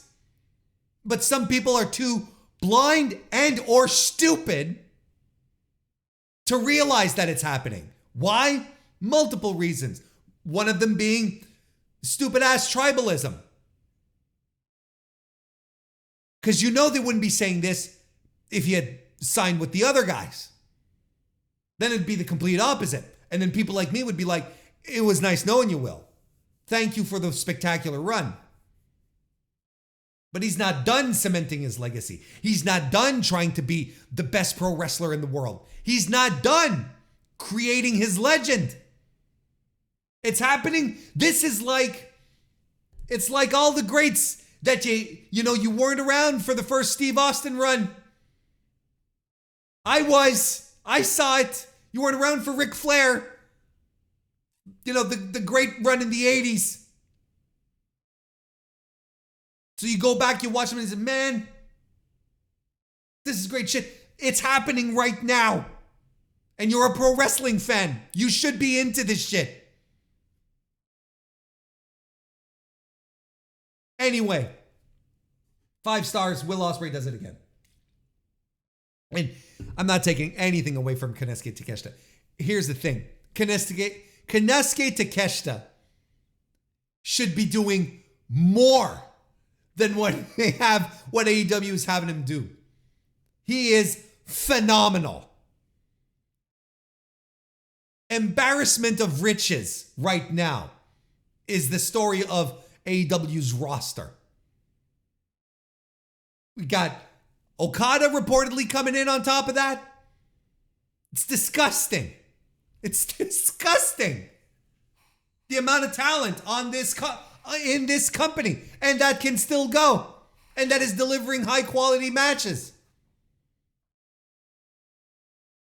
This is one of the reasons why I cringe whenever people start talking about WCW 2000 and trying to draw comparisons. WCW 2000 never had this type of match. The matches were never this good. Even before WCW 2000, the matches weren't this good. What are we doing?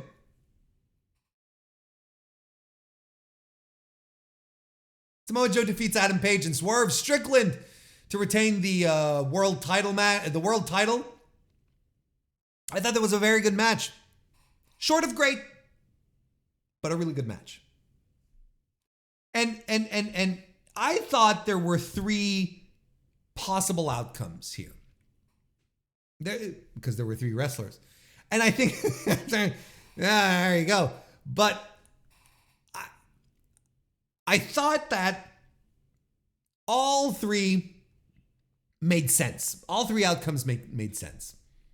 You have Hangman win. Well, he takes the title away from Strickland. Again, Strickland comes up short, and his arch nemesis. Like, you cannot call... This is what an arch nemesis is, right? Swerve Strickland's arch nemesis is Hangman Adam Page. And he gets the gold. He gets the title. That would have been tremendous. You could have also finished the story, so to speak, and just give it to Swerve as well. That also plausible. Probably my least favorite outcome, but also plausible. Or you just have Joe retain, which is also super plausible because Joe is a tremendous world champion. Like, absolutely outstanding, phenomenal.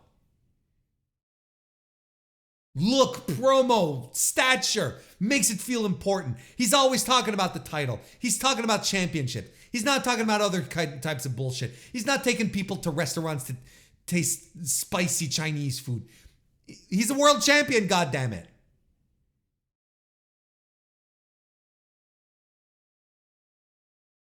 All 3 made sense. Ultimately, like I said, I think it was a little too soon for Swerve to win.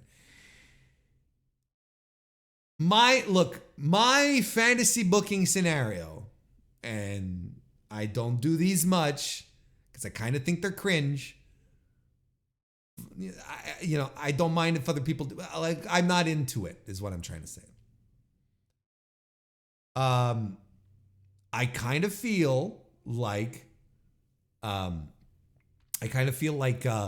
Joe, I kind of feel like Swerve, I should say, should be crowned champion for the first time at Wembley in front of a tremendous crowd. First black world champion in AEW on top of that. You know, Tony Khan is sensitive to these legacy things.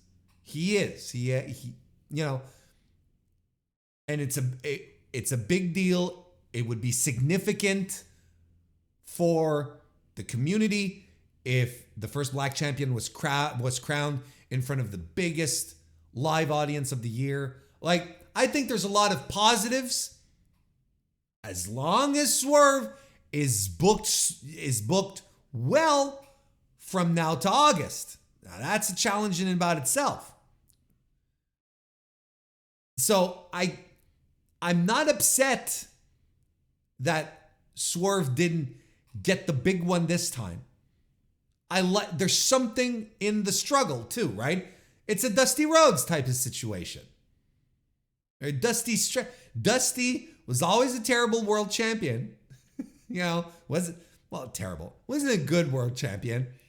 But the chase for the title was always what Dusty was about. That's where he shined. That's where he was best. And now that they have clearly established Swerve as a babyface, rejecting using Nana's crown, right? Clearly establishing him as a babyface.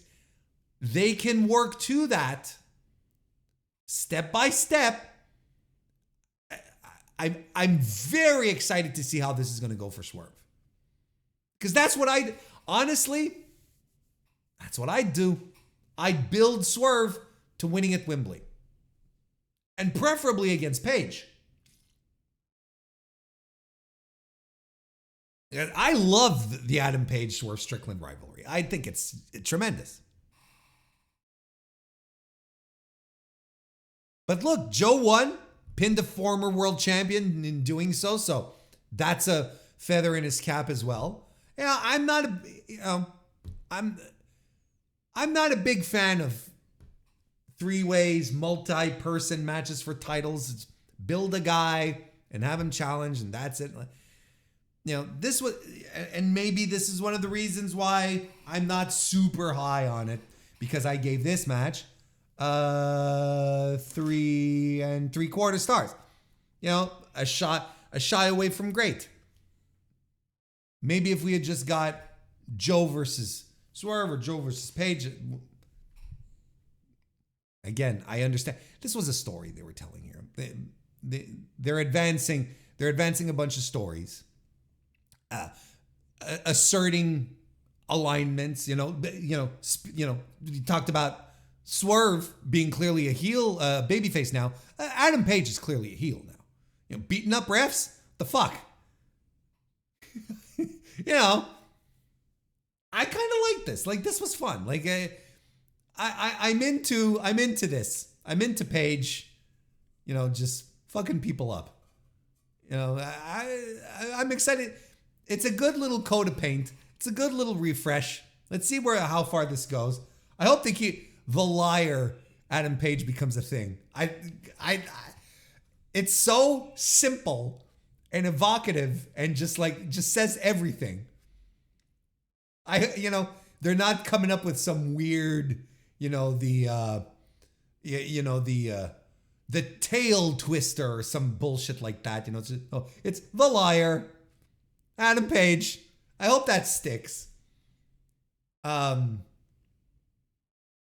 they were advancing these stories here, establishing Joe as a strong champ. Like I said, pinning a former world champion to get the win, protecting Swerve in the meantime. See, that's meaningful. Swerve lands a buckshot on Adam Page, hits the JML driver. Joe nails Swerve with a German and then locks in the Coquina clutch on Adam Page, who taps. Doesn't pass out. Taps. Good shit. Good match. I enjoyed it. But, 3 ways. What do you want from me? So, we talked about Joe earlier. I think his next big challenge is going to be, his next challenger is going to be Wardlow. But I think they blow that off on TV. We'll see what happens next. And then the main event, Sting's retirement match, World Tag Team Title Tornado match. Sting and Darby Allin defeated the Young Bucks. Just a tremendous, tremendous match. A killer send-off.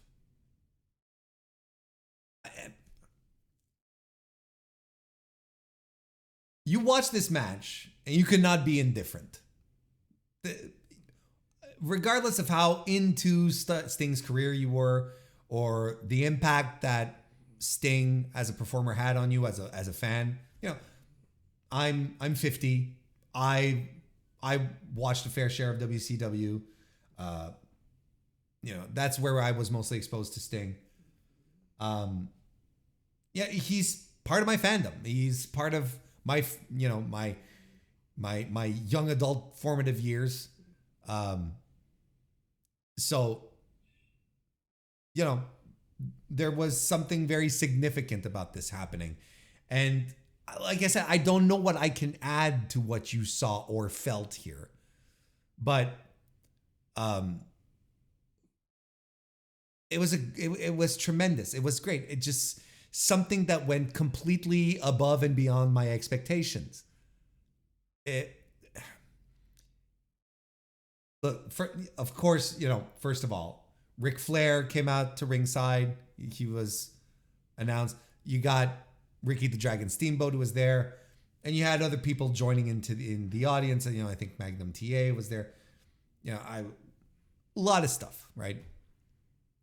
It started like this. You had the perfect elements all together to really make this a great moment, right? From the entrance with Wolfpack Son and Surfer Son. I thought Surfer Son, it's Steve Jr., right? I thought Surfer Son was Sting. It's like, wait a minute. I really thought it was him coming out with the blonde hair and I was like, wait a second. Because Steve Jr. looks like his dad. This is a spitting image. Anyway, so, you know, they had the Sons come out and, you know, Surfer, Wolfpack, Crow. And then you had, again, more Joker Sting erasure. Can't stand for that. Seek and Destroy by Metallica being used as the entrance. Ka-ching, ka-ching. Ka-ching, ka-ching. That's, that'll put a hole in your budget. And so, you know, that was cool. And Darby said he was willing to die for Sting. You know, he said that. Darby is such a crucial element of this match. And he said he was willing to die for Sting to make this match special. And he damn well nearly did.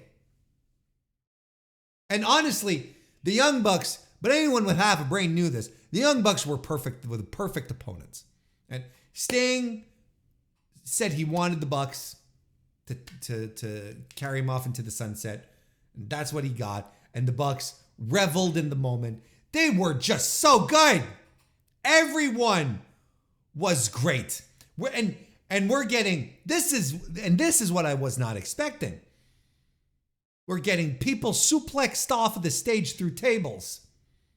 And I think Sting went through he did 2 table spots, if I'm not mistaken, right? We get panes of glass. Real glass. Rivers cried. They get set up. Darby does that ridiculously ill-advised spot off the ladder through the glass that was set up on chairs. Completely ill-advised, mind you. You know, everyone going, oh, what a nasty bruise Will Ospreay had, you know. And then Darby, hold my beer. I'll show you nasty. Then we get Sting fighting off the Jacksons all by himself. Matthew puts Sting through a table and some glass. And then they mock the Michaels Flair spot from the Shawn Michaels Ric Flair retirement. We're sorry, we hate you. This is why the Bucks are so fucking great. This is why they're great. There's the little something. This is what they're good at. They're in their complete element here. And we finally Darby resurrects from the dead to keep the Bucks from hitting a TK driver. It's no longer a Meltzer driver. Nicholas goes through a table on the floor. Sting hits a Scorpion death drop on Matthew, followed by a coffin drop by Darby, and then a Scorpion death lock. Sting, Matthew taps. Again, like, it was a grandiose spectacle to cap off the career of one of the all-time greats, of a sincere icon of pro wrestling, who packed in 16,000 people on his last match in an arena that is meaningful to him and his history in pro wrestling. You can't get better full circle than this.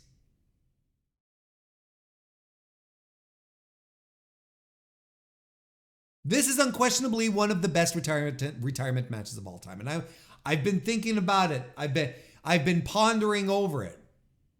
You know, Taker Michaels, right? Undertaker, Shawn Michaels, Shawn Michaels retirement match. Shawn Michaels, Ric Flair, for Ric Flair's retirement match, which we all know was bullshit, but nonetheless, and then what else? What ranks up there? This ranks up there. This was tremendous. What else? Great Muta? Great Muta couldn't move.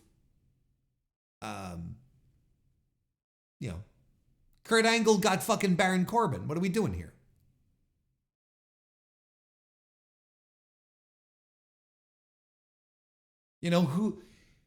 What are the, like, it's unquestionably, like, there's no doubt, like, I love it when people tell me, wrestling is all subjective. To a degree. It's subjective to a degree.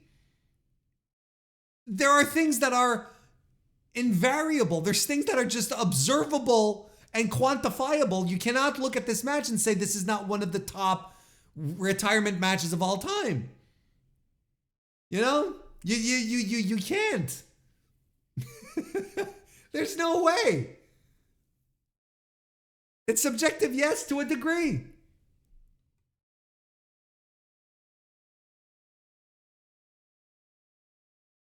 It was an astounding, baffling match at the same time, where I was like, put my hands up on my head, go, no, no, no, no, no, multiple times in this match. Which often would end with a Sting / Darby, what are you doing?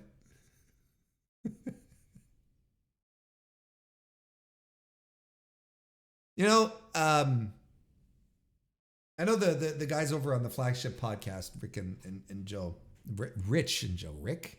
What the fuck is Rick? Rich and Joe often talk about how Tony Khan's booking of Sting in AEW has been damn well perfect.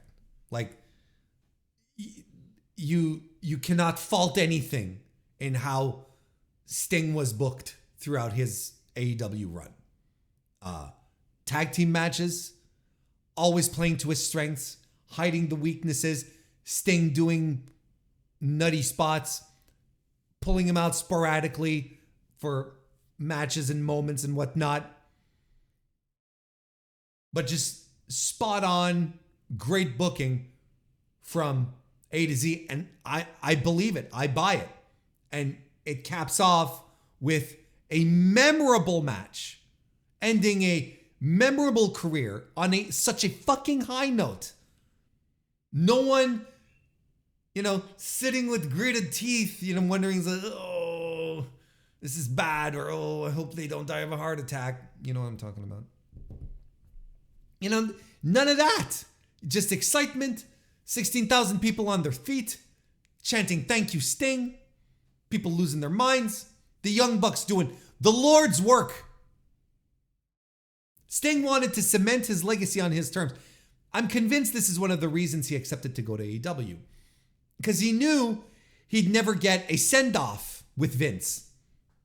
He knew. Vince treated Sting, while he was underemployed for him, still treated him like he was still like Sting was still working for Crockett.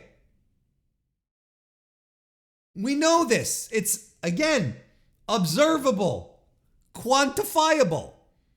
We know this is how it happened. So Sting knew that nothing would happen with WWE. He wouldn't get the proper send-off. Probably saw Kurt Angle having to leave with fucking Baron Corbin. He said, what are they going to pair me up with? What are they going to give me for my final match?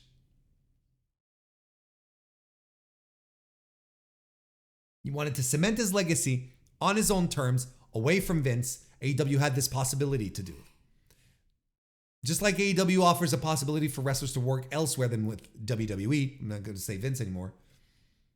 But gives them an opportunity to work outside of that system. It also gives us an opportunity for AEW to celebrate the legacy of these wrestlers. Not unlike what AEW did with Owen Hart. You know, if there's one thing that is consistently true about AEW, is that the canon of AEW is pro wrestling. It's not its own little sphere, its own little bubble where someone leaves and we never speak of them again. We're celebrating pro wrestling with AEW. And you cannot have a more tangible example of that than the celebration of Sting's career. A guy who wrestled for this company for 3 years.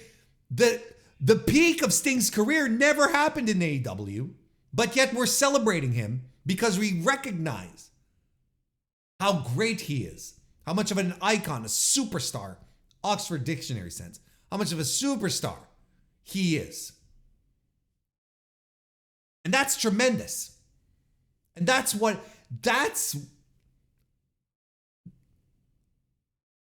meaningful to me as a pro wrestling fan. Because on the flip side is, look, I don't want to get into the pissing contest as to who didn't call who, you know. But the fact that there was no NWA footage in the packages, in the video packages for Sting's retirement, no NWA footage, no WCW footage, is fucking shitty. And again, I don't care whether Tony Khan didn't call, or WWE didn't call, or WWE said no, or I don't give a shit. It's shitty. Because ultimately, the end result is this. And it's something that I've talked about multiple times. WWE owning all of the tapes in the history of pro wrestling. All of the footage is bad because their job is not to preserve the history of pro wrestling. It's to make money. They're a corporation. And they hold all the rights to all of these golden years that Sting had. All of the footage is all theirs. You know, people say WWE should have called. WWE's not a charity. They're not the fucking, Cauliflower Alley Club. It's not nothing like that. It's not like, hey, we heard Sting's retiring. Would you like us to send you some footage? They don't give a shit. They don't give a flying fuck about the history of pro wrestling. And Sting on top of that. A guy who was symbolic of the rivalry between WWE, and WCW. He's the guy who had always refused to go. When people were jumping ship, when people were heading back, he always said, no, I'm staying here. Even when they bought the company, he was like, no, sayonara. He never wanted to work with. He ended up he did. But for the longest time, he was the reverse side. He was the flip. He was the guy who represented everything that was not WWE/F. It's absurd.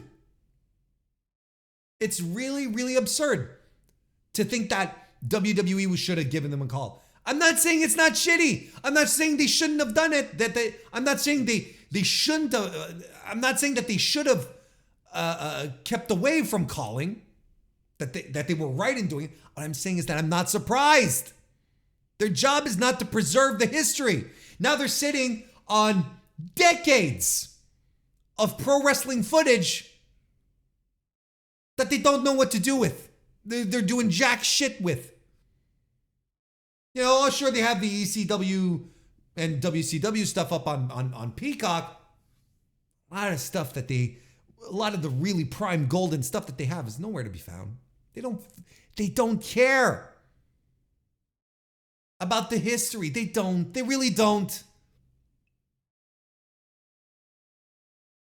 So them, and this, again, this is just a prime example.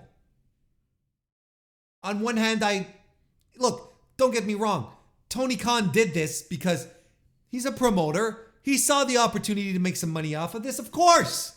Sting's last match in Greensboro. What are we talking about? And it's going to work out great. Packed house. I'm sure the pay-per-view buys are great. Of course. I'm not stupid. He's there to make money too. But you kind of can do both. You can celebrate a legacy, you can celebrate history, and you make a little scratch off of it at the same time. It sucks. It really did suck that there was none of that footage to be found anywhere. But it didn't deter from this being a 5-star match. It's just an amazing moment that capped off an incredible show, which I consider to be WCW, here we go, AEW's greatest pay-per-view to date. Just an astounding show. Great stuff that will be revisited years from now when the next generation of YouTubers or whatever the fuck, the next generation of podcasters come on and do their watch-alongs, their rewatches, their eras podcasts. This is going to be one that's going to be remembered. A tremendous show. And a tremendous review. I hope it was. I hope you enjoyed it. Let me know if you did enjoy it. Leave a comment right here below here in the comment section here on youtube.com/MrWarrenHayes, or you can do it on Spotify as well. That would be tremendous. I'd love to hear some of your feedback as I'm getting my groove back into podcasting and whatnot. But listen, I don't know when I'm going to be back. I'll be back soon with some more content, but I'm still figuring this out. But in the meantime, follow me on Blue Sky. I'm MrWarrenHayes. Blue Sky. Whatever the fuck, But Mr. Warren Hayes, I'm there on Blue Sky. Follow me there. Make sure that you also join us on the Discord, the Mr. Warren Hayes Show Discord. The link is in the description. We would love to have you there. In the meantime, listen, thank you all so very much for tuning in and listening and supporting everything I do. And I'll see you next time.